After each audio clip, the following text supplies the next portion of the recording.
Сәлем достар, біз бүгін қазақтың ұлттық тағамы бешбармақ дайындаймыз.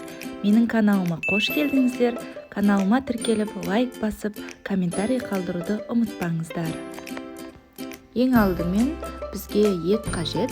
Еттерді жақсылап жуып, қойдың еті, сиырдың еті, тауықтың етін араластырып салсаңыздар өте дәмді болады. Және мен кішкене құйрық май қостым.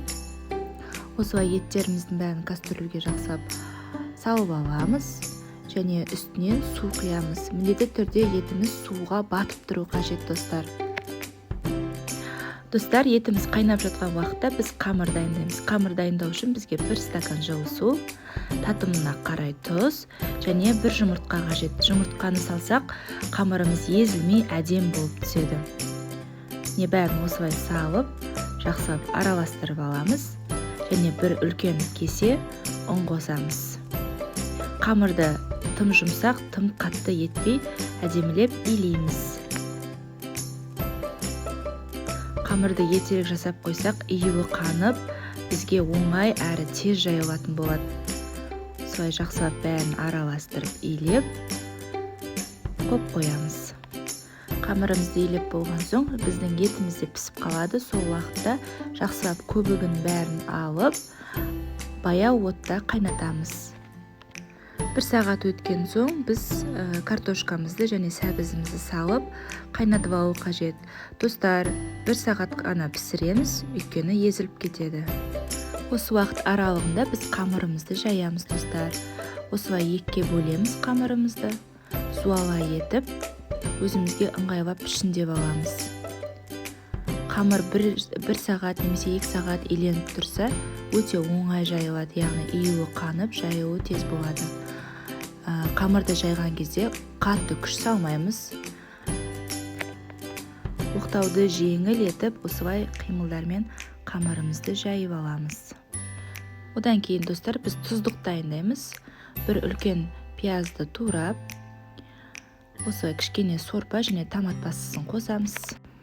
Піскен картоп пен сәбізді осылай алдын ала турап, бәрін дайындап қоямыз. Сорпаға піскен картоп пен сәбіз өте дәмді болады. Және аскөбімізді турап қоямыз.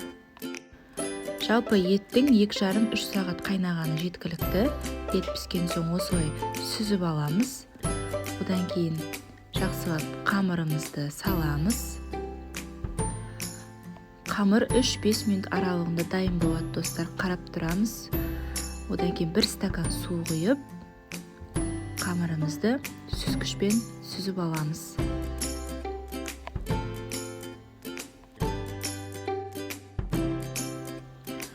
Қамырымыздың бәрін жақсылап сүзіп алып, осылай үлкен легенге салып, осылай суын қағып аламыз, достар. Яғни артық сорпаларын астауға қамырымызды саламыз. Одан кейін үстіне тұздығымызды құямыз. Содан кейін еттерімізді орналастырамыз.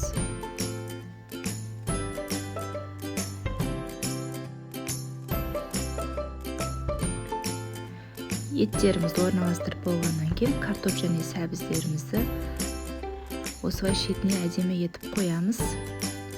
Үстіне пияз саламыз және аскөк саламыз. Бұл әрине қалауларыңызға байланысты, достар. Міне біздің бешбармағымыз дайын болды. Ас болсын, достар. Менің каналыма тіркеліп, лайк басып, комментарий қалдыруыңызды сұраймын. Мен үшін қолдауларыңыз өте маңызды. Бәріңізге сау болыңыз.